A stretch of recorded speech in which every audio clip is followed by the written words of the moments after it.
Welcome everyone to this webinar presented by the International Aerospace Environmental Group, or IAEG, on our recently published Declaration Development Support document created to aid original equipment manufacturers and the aerospace and defense supply chain in developing clear and accurate materials and substances declarations. And Madison with Assent will direct you on the options you have during this webinar and the housekeeping.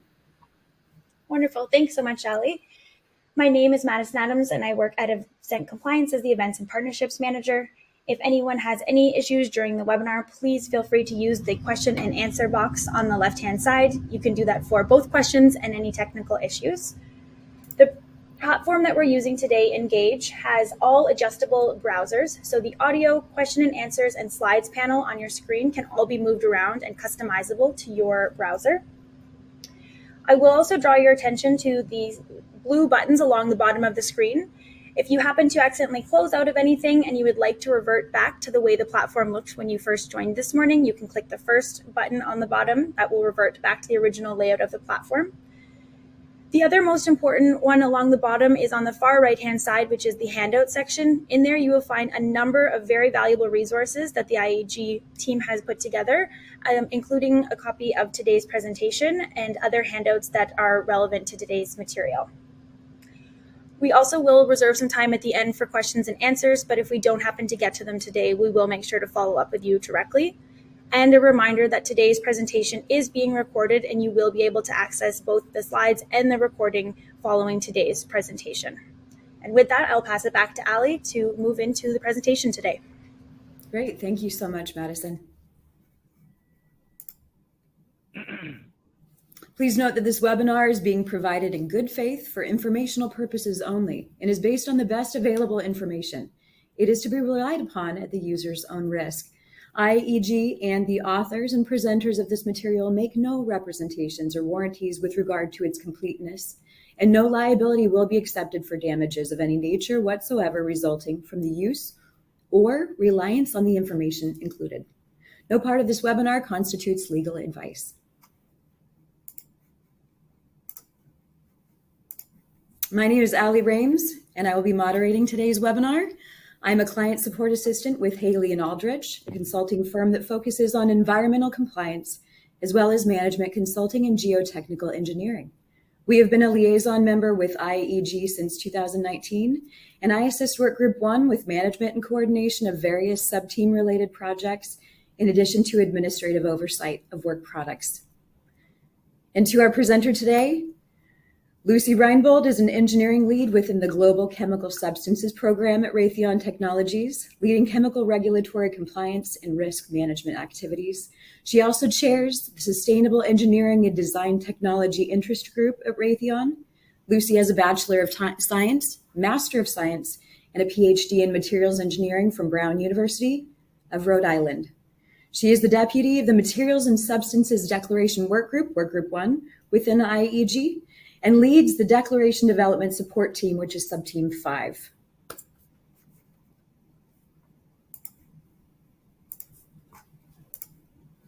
And we are extremely fortunate to also be joined by a group of subject matter experts and professionals who have aided in the creation and success of the Declaration Development Support document and whose vantage points within the declaration process vary by geography and supply chain positioning and interaction. And we have Jimmy Vesland, Development Engineer and Environmental Coordinator with Business Area Dynamics of Saab Dynamics AB. He is a participant in Work Group 1, the Declaration Support Subteam. We have Tim Sheehan, Engineering Fellow, Global Chemical Substances Program with Raytheon Technologies. He was a former leader of Work Group 1 from 2016 to 2020, and he is a leader of Work Group 1 Communications Subteam 3. Lucier Pietros, our Work Group 1 leader, Senior Sourcing Manager of GE Aviation, and a leader of the ADSRT Process Support Subteam, Subteam 2-4. Rick Shanks is an Engineering Manager of Global Chemicals Program within Pratt & Whitney, and he is also the leader of the Liaison IPCE 31K Committee. Valerie Kuntz with Assent Compliance is a Manager in Product Compliance SME. She's a participant in Work Group 1 of all our sub-teams. We're very fortunate to have her. And of course, Dr. Reinbold, Engineering Lead, Global Chemical Substances Program with Raytheon.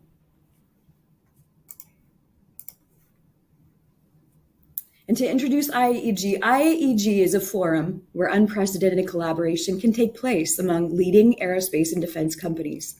Our focus is addressing relevant issues related to climate change, to lead the way on chemical stewardship, engaging our vast and global supply chain to drive improvements on global environmental and sustainability issues facing the aerospace and defense industry.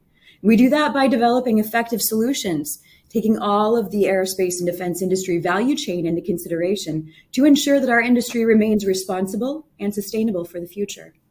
Our products are unique in that they are very complex and expected to be in service for multiple decades. And IAEG is celebrating its 10th year this year. IAEG was founded in 2011 with 11 founding companies. And today, IAEG has nearly 50 member companies, representing over 50% of the total global aerospace industry's annual revenue. To learn more about IAEG and the work we do on behalf of the aerospace and defense industry, please explore our website. Our work groups are doing very impactful work. And you can also find us on LinkedIn, where we regularly post news and communications from within our organization.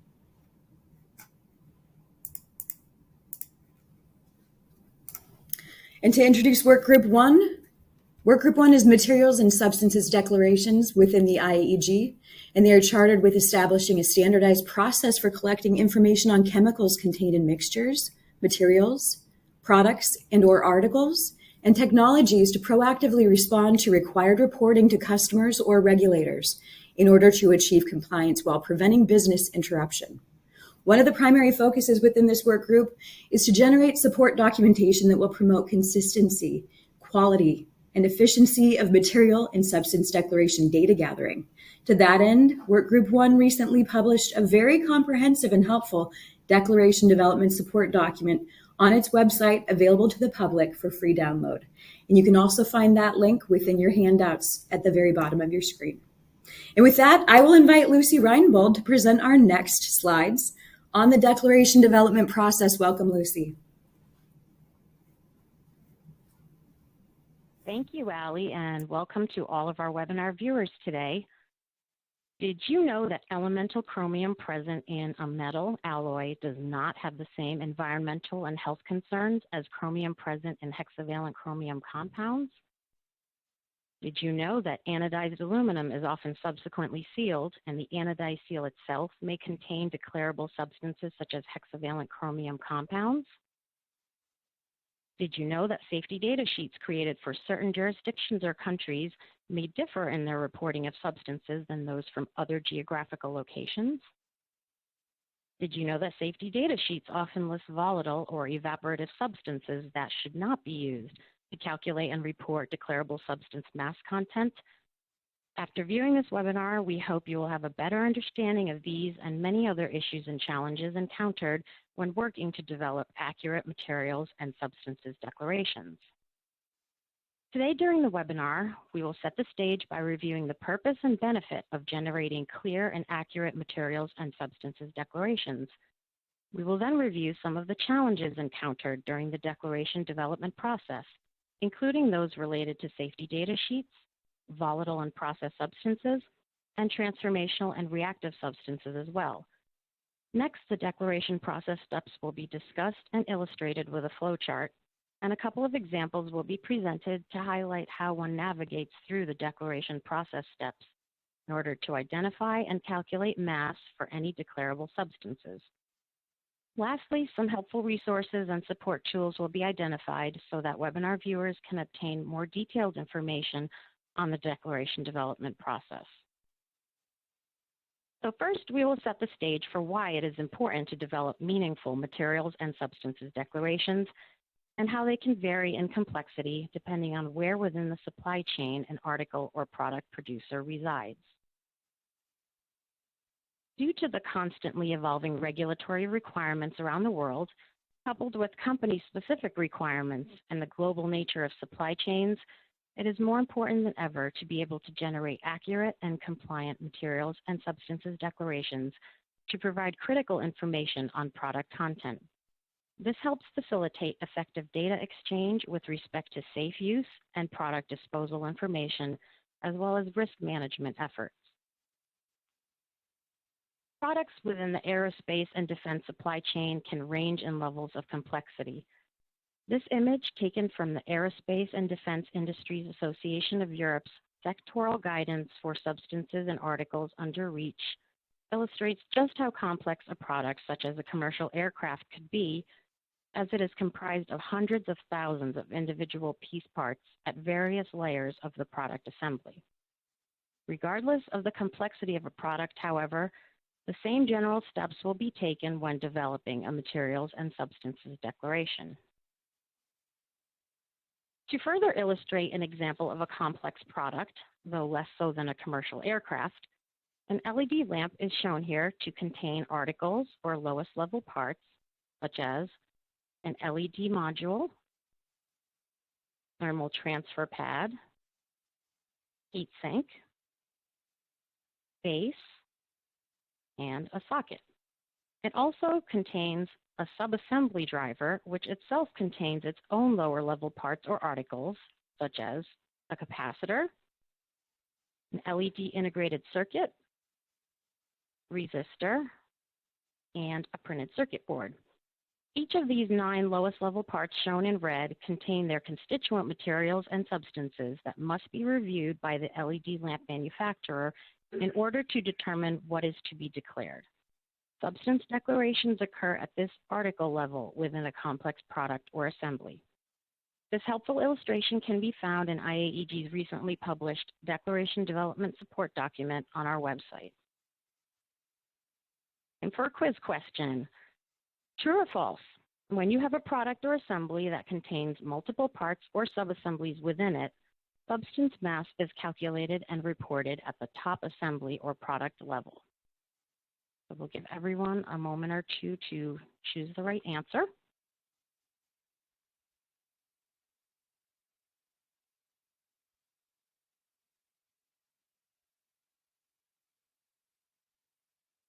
Okay, and the correct answer is false.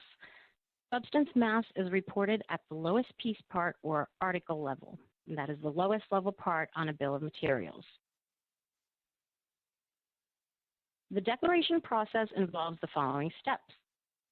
Identify the applicable declarable substances list that the declaration requester has identified.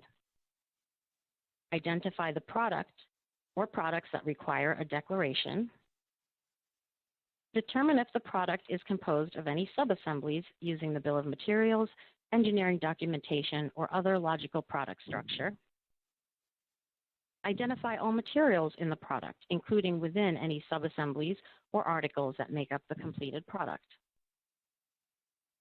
Identify the substances present in all the materials. Compare the list of substances against the declarable substance list and determine if any of these substances must be declared. If there are none, report that there are no declarable substances in the product. If all options to determine the substances in any of the materials have been exhausted with no success, declare that substances are unknown. Next, we must determine if substance mass reporting is required. If not, then simply declare the presence of the declarable substances without their quantities. If substance mass is required, steps are then taken to calculate these values. Lastly, the presence and quantities of any declarable substances are reported. This flowchart shows a high-level representation of the typical process a supplier might follow upon receiving a declaration request. Later in the webinar, we will review a couple of examples that navigate the user step by step through this declaration process. We will now highlight a few of the challenges that are faced when trying to identify declarable materials and substances present in a completed product or assembly. First, caution should be used when referencing a safety data sheet or SDS to determine the presence of substances in the finished product. For example, the SDS may not indicate all substances contained in the material. For example, some may be proprietary or exempted from disclosure requirements. Further, it should be noted that SDS is created for certain jurisdictions or countries may differ in their reporting of substances than those from other geographical locations. For example, an EU SDS may report certain substances that are only of concern within the European Union, whereas a US version of the same SDS may not report those same substances if they are not considered hazardous in the United States. An SDS may not indicate the substances formed from chemical reactions during processing. An SDS may not indicate substances that are lost or consumed during production, such as those that are volatile or reactive.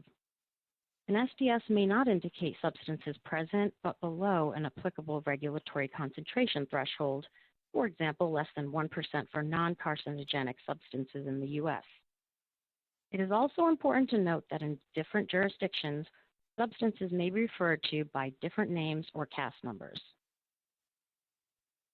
So time for another quiz question. Which of the following statements are true about safety data sheets? I'll give everyone a couple of moments to choose the right answer.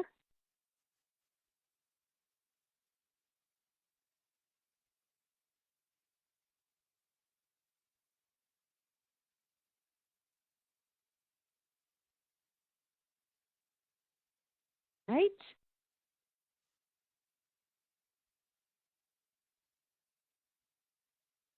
In this case, the answer was B. Safety data sheets may disclose different substances depending on the country or area of jurisdiction.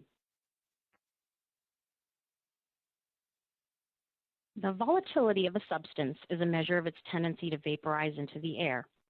To estimate the chemical content of products and components, it is important to consider volatility to determine which substances may have evaporated from product surfaces and use that information to properly estimate the concentrations of remaining substances.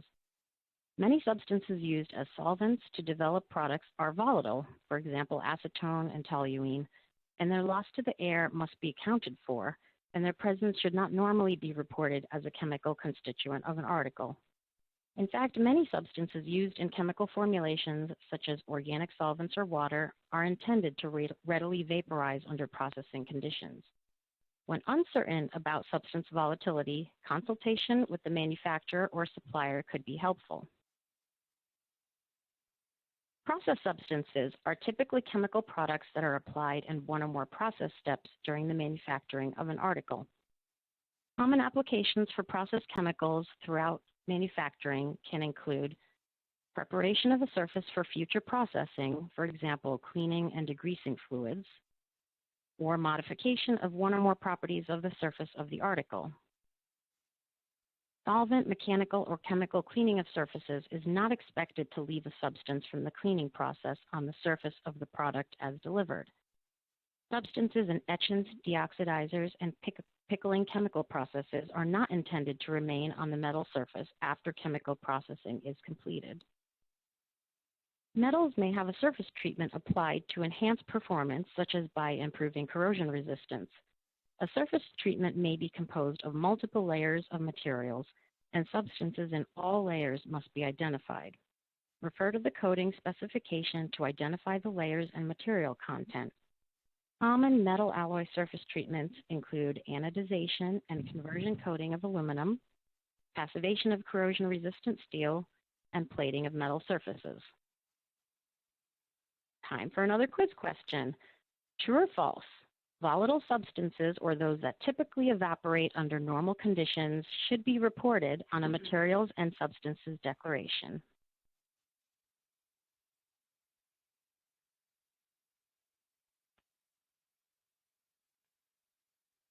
Right?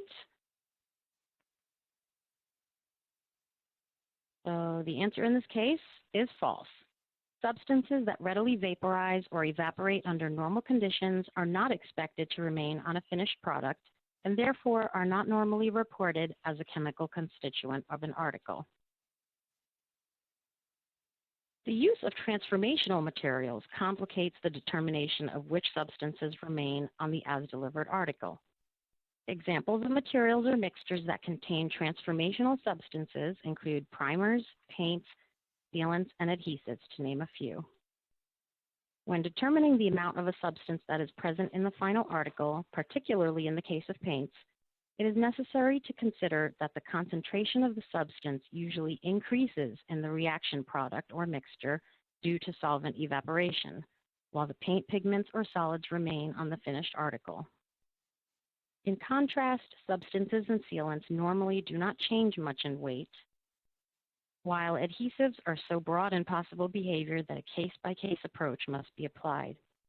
It is recommended as good practice to consult with a knowledgeable individual, such as the material manufacturer or formulator, a chemist, or a regulatory or engineering subject matter expert, prior to reporting potential volatile or reactive substances on a declaration. Materials that are stored or shipped in dry ice or controlled temperatures may also be reactive in that the substances react and form different substances on the article as delivered. Examples of these types of reactive materials include structural adhesive film, pre-impregnated composites or prepregs, casting adhesives, filament winding materials, resin fusion materials, two-component systems such as coatings, adhesives, or sealants, frozen premix of multiple components sent by dry ice or controlled temperatures, and reactive hot melts. Material stabilizers, fillers, polymers, and flame retardants are expected to be present in the article as delivered. Materials such as hot melts that are simply heated and then cooled should not undergo a change in composition.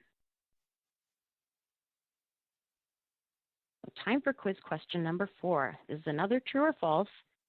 Elemental chromium in metal alloys and plating has the same environmental and health concerns as chromium present in hexavalent chromium compounds and must therefore be declared as a hazardous substance.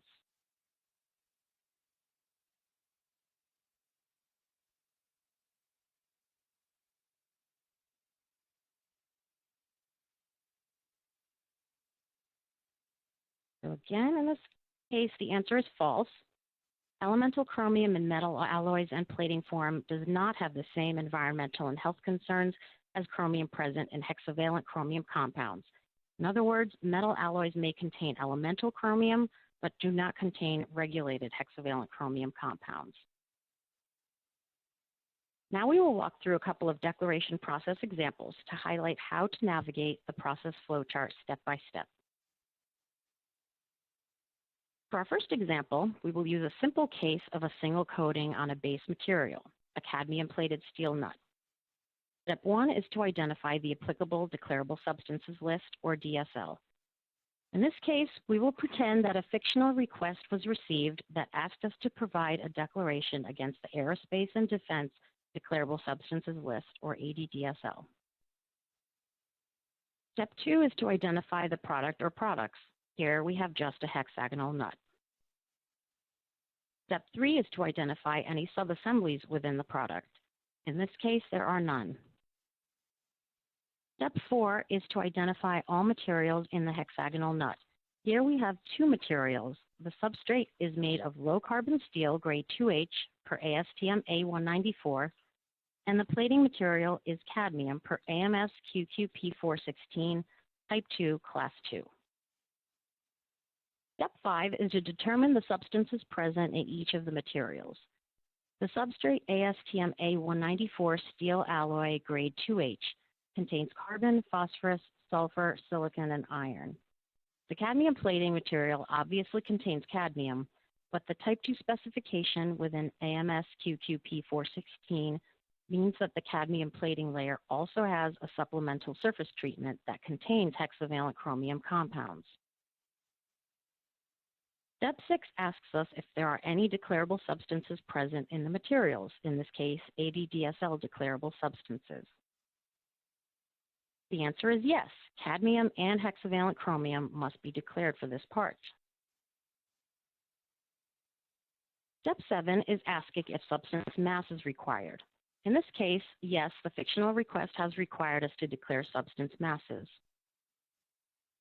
Therefore, in step 8, we must calculate and declare these substance masses. We will start by determining some basic parameters and properties that will be used in the substance mass calculations. We calculate or determine the surface area, volume, and density of the substrate.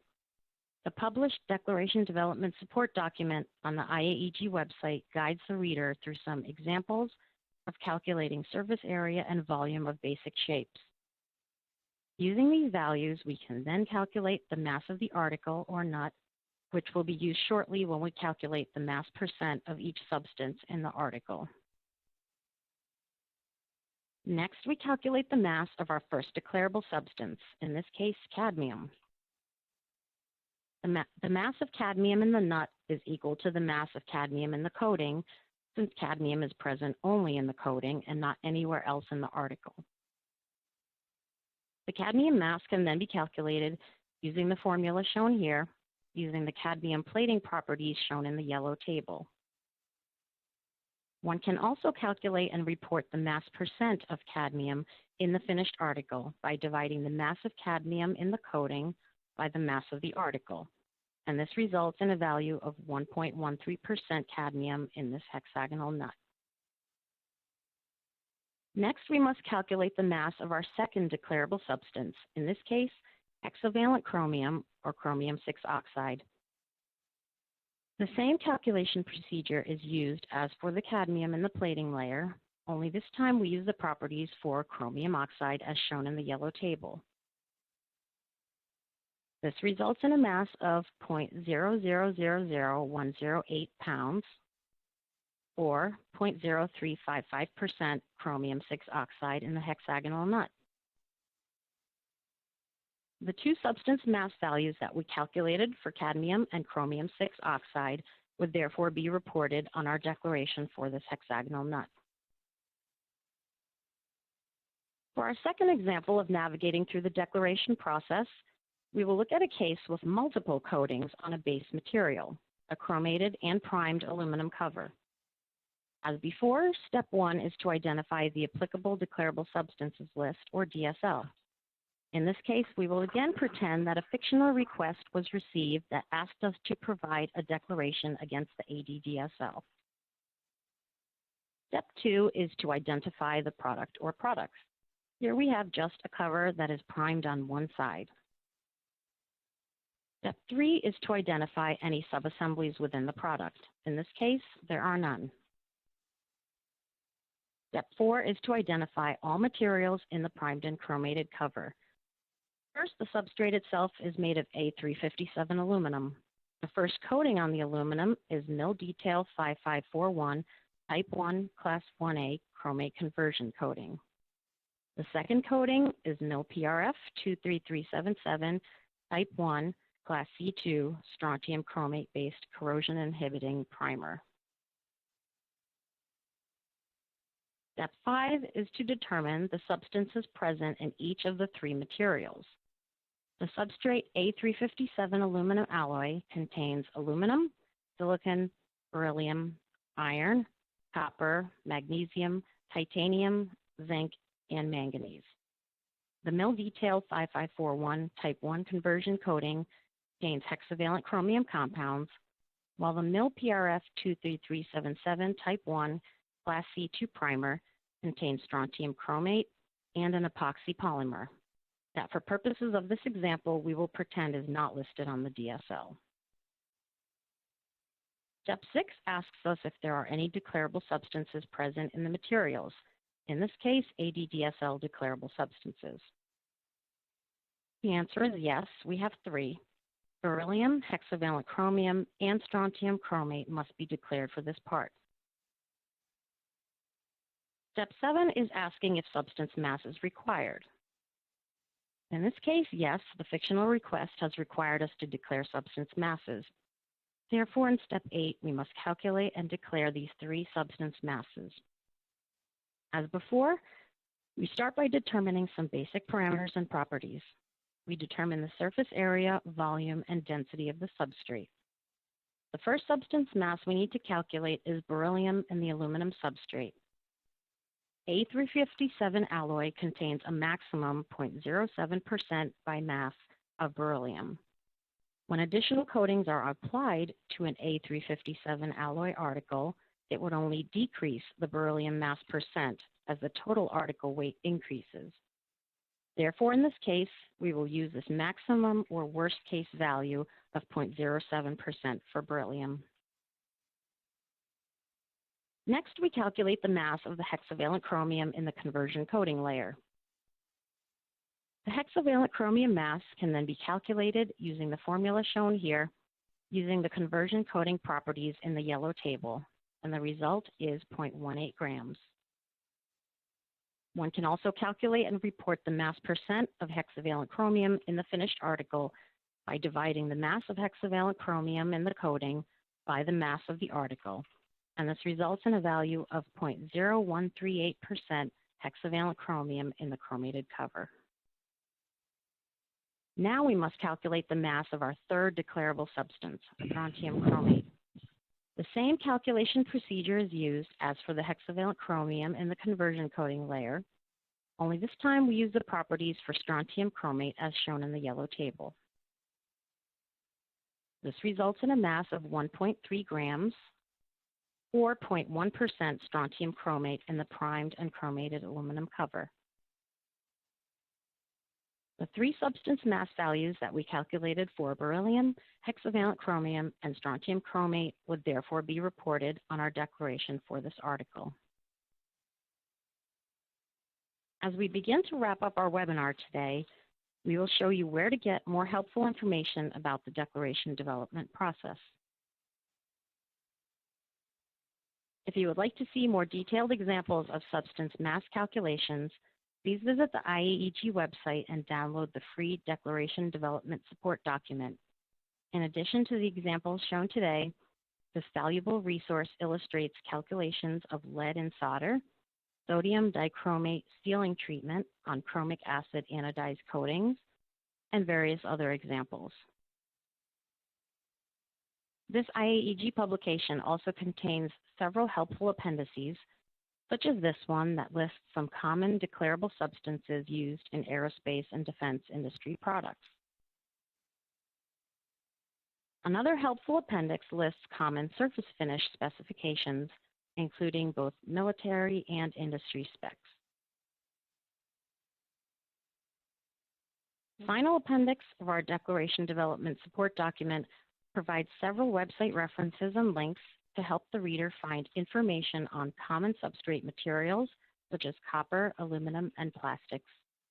Various important regulatory and compliance websites and publications are also listed in this section.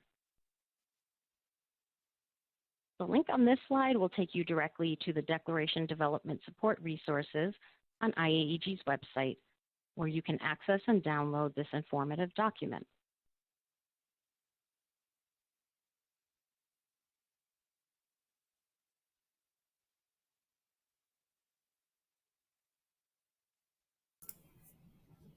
All right, thank you so much, Lucy. And now what we'll do is we'll open it up for questions. And as you can see, I've got the Q&A panelists here on the screen. If you have a question that specifically could be addressed by someone in this panel, I encourage you to put their name, first or last, or both, in your question so that we can know who you are directing your question to. You can access the Q&A panel at the bottom of your screen, questions and answers. You can enter your question there, and that way we can tell which question you have to answer. And we did have some questions in pre-registration.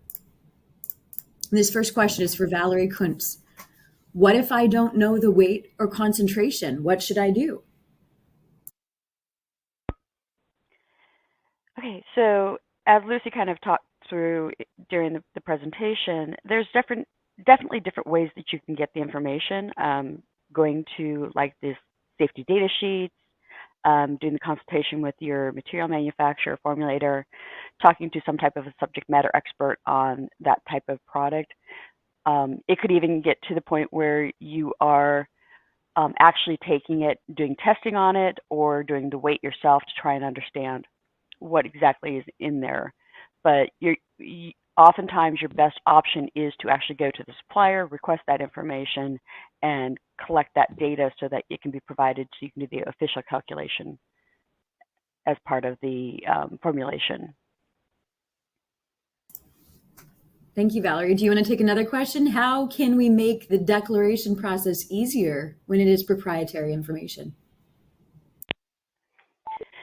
So proprietary information, obviously you want to keep that definitely to yourself. You can look at your SDS data for the information where you can have the formulators providing actual hazardous data for the specific declarable substance list that you're declaring against. You'll also possibly see some non-EU formulators sharing that hazardous information where there are regulatory issues for their customers, such as REACH or NAS 411, et cetera. But the bottom line is, if it is declarable on a declarable substance list, a restricted substance list, or required as part of an actual regulation, the rule of thumb is, if it's there, you must disclose that substance.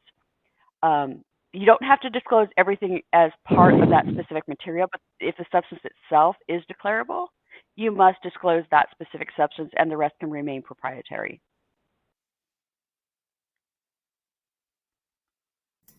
Thank you, Valerie. This next question is for Rick Shanks. Should substance masses be reported as weights or percentages?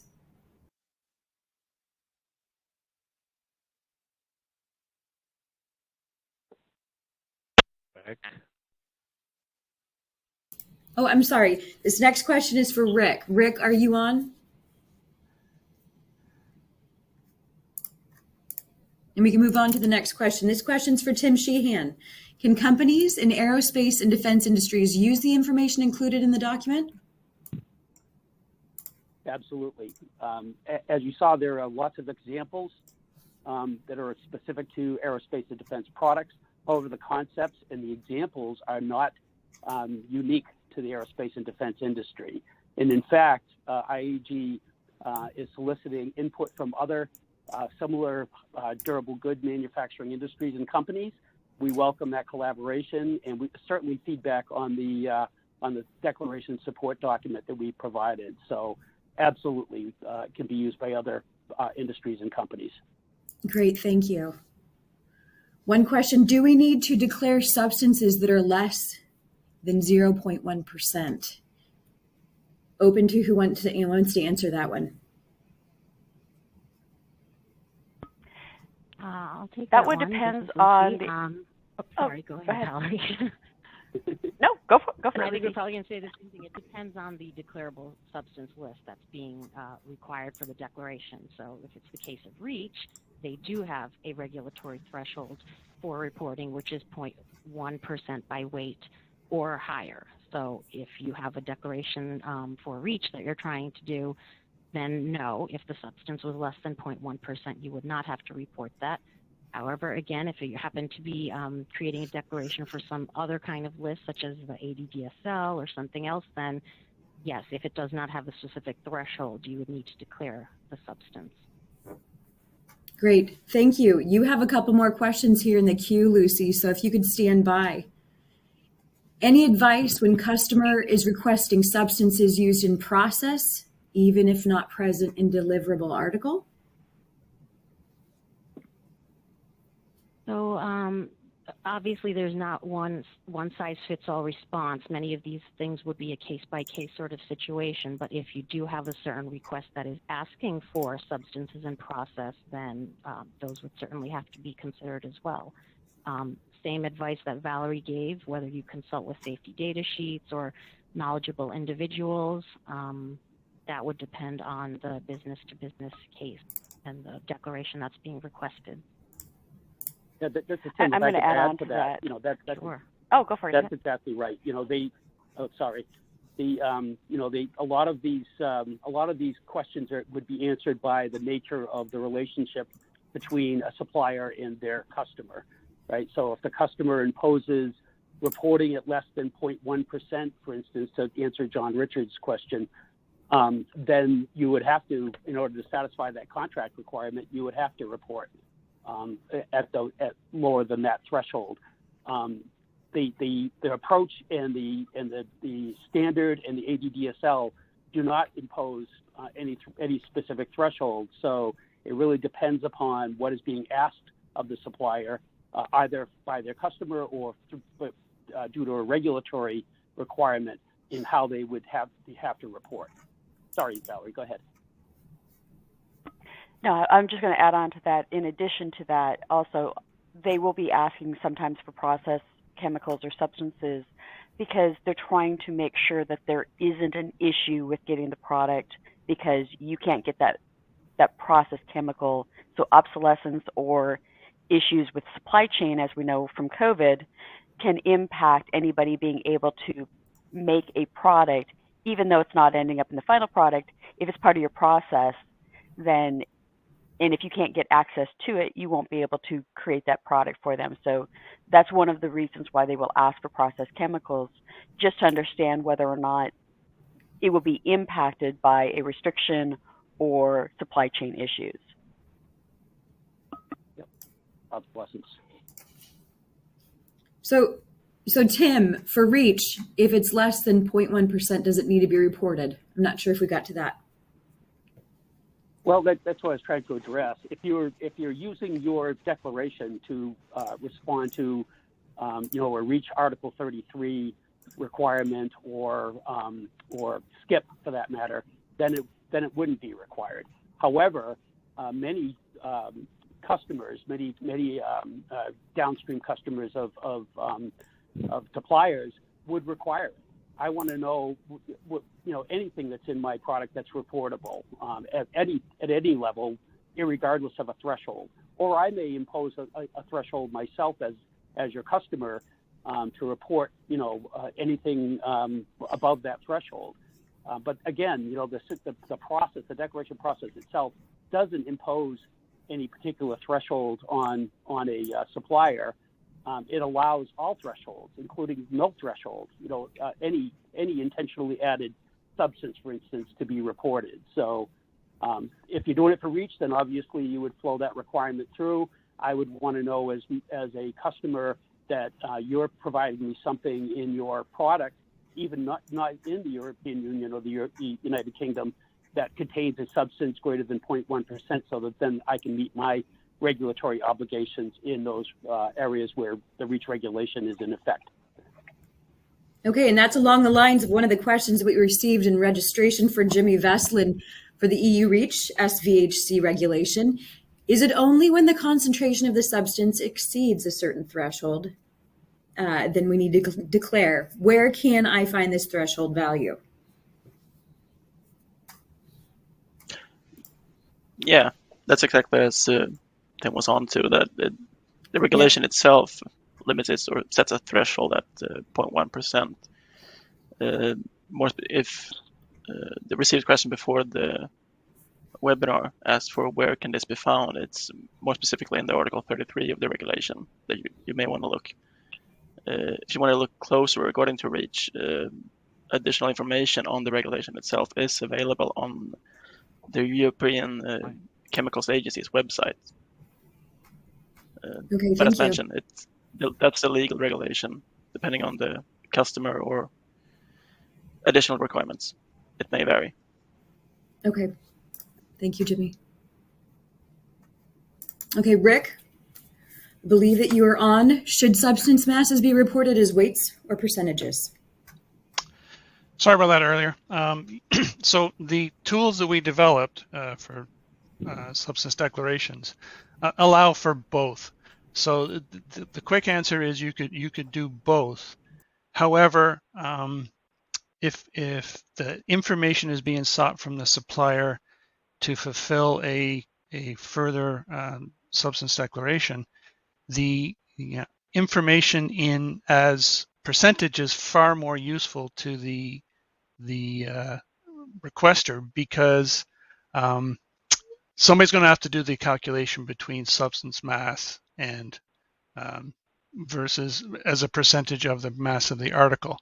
The mass of the article would have to be, for the end user to do that calculation, the mass of the article will have to be provided as well.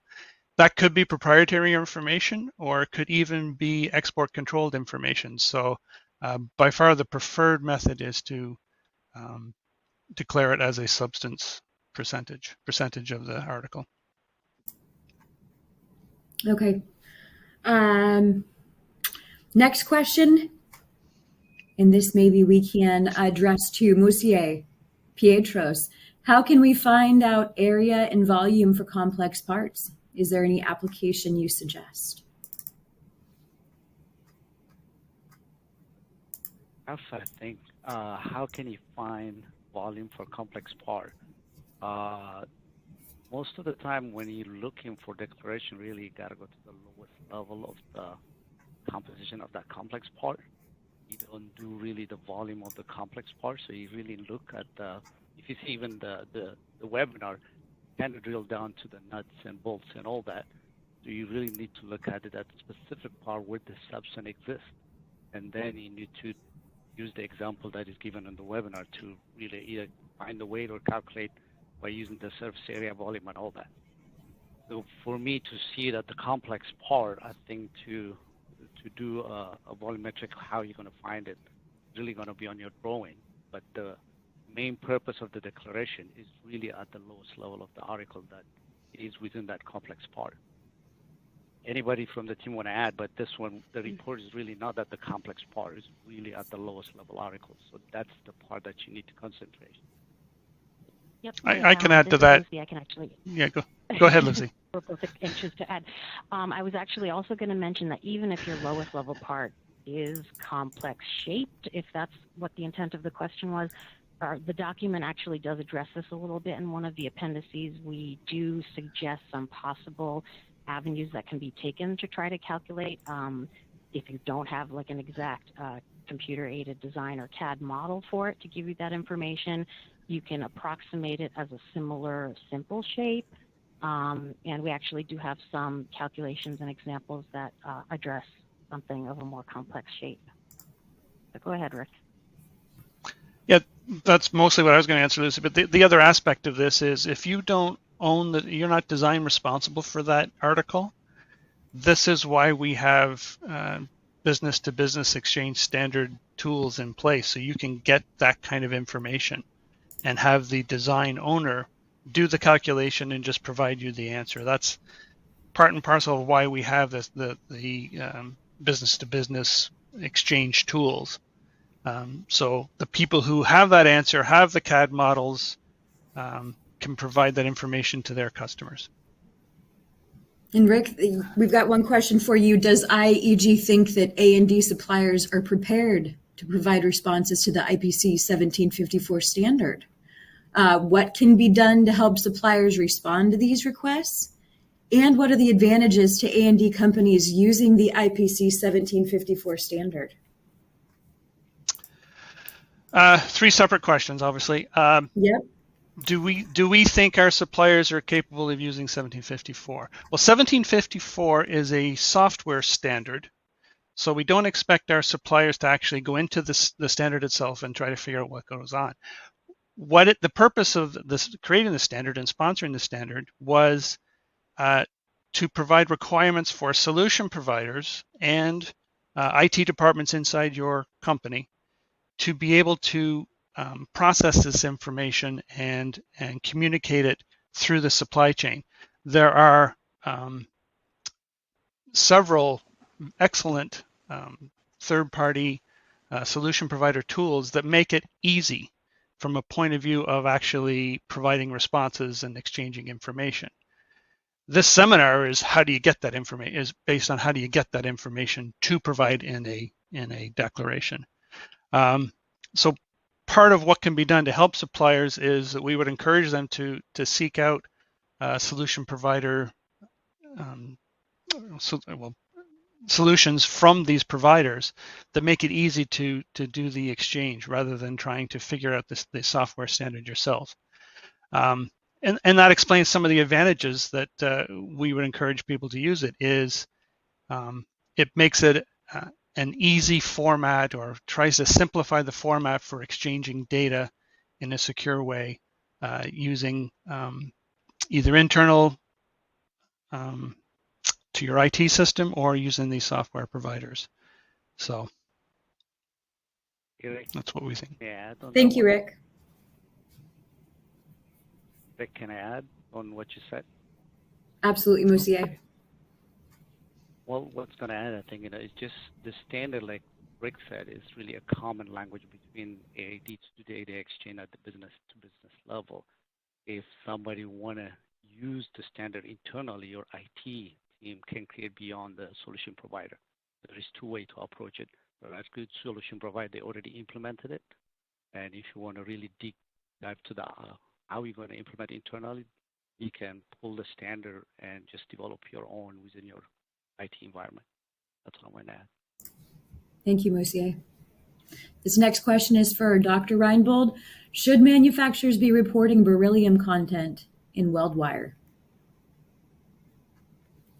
So again, if we navigate through the flowchart steps, it depends on what you're declaring against, the declarable substance list. But if you need to declare against a list that considers beryllium to be something reportable or declarable, since that weld material is being applied to the finished product, then yes, it would be expected to be declared. Thank you, Lucy. This next question, I believe we answered in a couple ways, but Monsieur, are these standard declaration templates or formats to be used, or maybe examples available? I think that's a good segue into our next trading, but yes. For me, Ali, did you call my name? Is it Monsieur? Yes. Are there standard declaration templates or formats to be used, or maybe examples available? I want to split this one in two because the standard itself is really an information that you can take, and the solution provider already built it in, try to learn how to do, through their tools, or you can implement it internally. Do we have a template that is compatible to it? Yes, the IAEG created a template called ADSRT, which is Aerospace and Defense Substance Reporting Tool. Is already posted on our IAEG website. You can download it, use it. We have a version that we're working on to release next year that has some of the amendment to of the IP724 added data field. So you got to look at the two-way, because the standard is one way, and then we have a template. So we have a template, and that's really for somebody who wants to use a spreadsheet format to do their reporting. So there is a template out that you can use that we posted. It's called ADSRT. And thank you, Tim. Thank you, Tim, for posting. Yep, Tim Sheehan posted a link. Okay. In response to that question in the Q&A. Thank you, Tim, so much. We do have links within. I'm sorry. I just wanted to add also that those templates are compatible with the use of IPC 1754. All right. Yep. Thank you. Thank you. Thank you, Tim. All right, we have one question. If the processes are described by specifics that define the chemicals to use, why not describe on the specifics the quantity of each substance that remains on the treated part at the end of the process? And that is up for anyone to answer. If the processes are described by specifics that define the chemical to use, why not describe on the specifics the quantity of each substance that remains on the treated part at the end of the process? I will try that one. Go ahead. Yeah, so I assume the question refers to specifics being specifications or process specifications that define the which chemicals to use. So specifications are requirements generally, right? So it's what it takes to provide the performance that specification occurs. Specification bodies don't get into things like declaration requirements or information like that are not exactly normative. They aren't part of the standard. They are part of the process. That being said, most for process chemicals, one has to go through literature and understand what's remaining, what's there, but there is a lot of literature out there. For formulations, formulators generally will, upon request, let you know what they believe is remaining on the product from a substance point of view, after reactants, after intermediate So there is options, but it really comes down to doing the research, consulting the formulators, consulting the experts in the area. Thank you, Valerie. Oh, go ahead, Valerie. Oh, go ahead, Monsieur. Fine. No, the thing I was going to add, I think, what you get at the end, I guess, is probably not going to be at the same when you use the chemical bath to do the process. So that concentration maybe is given through spec, but the weight information at the part is probably not the same, even the percent you have. So either you have to do a distractive test, find out exactly what's the concentration of that specific substance within the layer that is applied to, or you got to do an estimation process, which Lucy kind of explained through the webinar. That's what I want to add. Thank you. We have time for one more question, and then I'll go to the final slides. Musier, are there any plans to develop any platform for the aerospace sector, similar to IMDS? Well, IMDS is probably 3 decades old now by now, and is done for intent for that industry specific. IMDS stands for International Material Data System, is used by the automotive industry. But for our side, due to the confidential business information concern sensitivity, we chose to go a different path. We went through the IPC 175X standard family and joined to that as a commonly to use in a business-to-business environment dialogue. So each of the member company or each the AD company can flow down through their requirement to the specific supply they want to try to get the data. Thank you so much, Musier.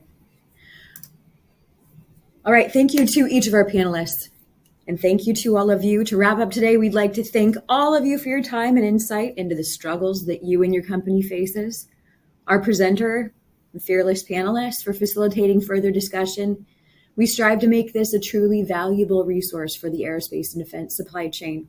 You can find this training and other valuable resources in the handouts icon at the bottom of your screen, through IAEG's YouTube channel, following this presentation, and on IAEG.com. You can follow us on LinkedIn for the latest news and updates on our work products. And of course, if you have questions, comments, or feedback about this and other subjects, please feel free to reach out to us at questions@IAEG.com. And coming in February 2022, we have our work product connectivity training, and that includes an overview of who we are, what we do, and our connected tools and resources.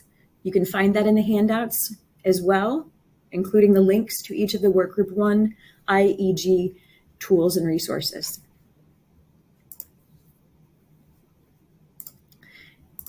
And we are just getting started at IAEG.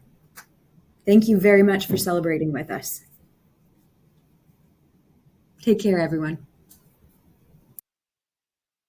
Thank you. Have a nice day. Thank you.